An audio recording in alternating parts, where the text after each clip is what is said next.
particular piece of legislation. It is the strongest anti-rioting, pro-law enforcement piece of legislation in the country.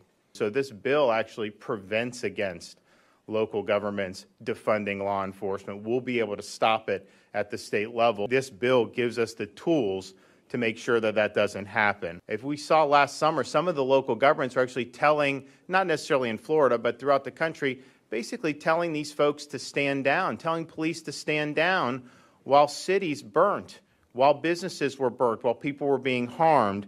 That's a dereliction of duty. And so what our bill says that I'll sign into law today is that if you're derelict in your duty as a local government, if you tell law enforcement to stand down, then you're responsible for the damage that ensues. And if someone's been harmed or their property has been destroyed, then they can sue you for compensation.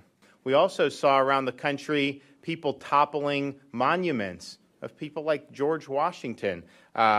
This bill protects all monuments in Florida. You have no right to go in and take down monuments. We're not going to let the mob win the day with that.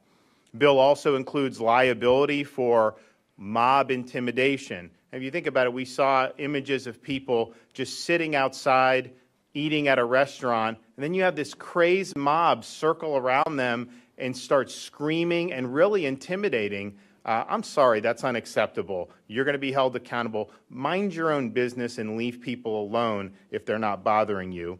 And then finally, and probably maybe most importantly, if you riot, if you loot, if you harm others, particularly if you harm a law enforcement officer during one of these violent assemblies, you're going to jail.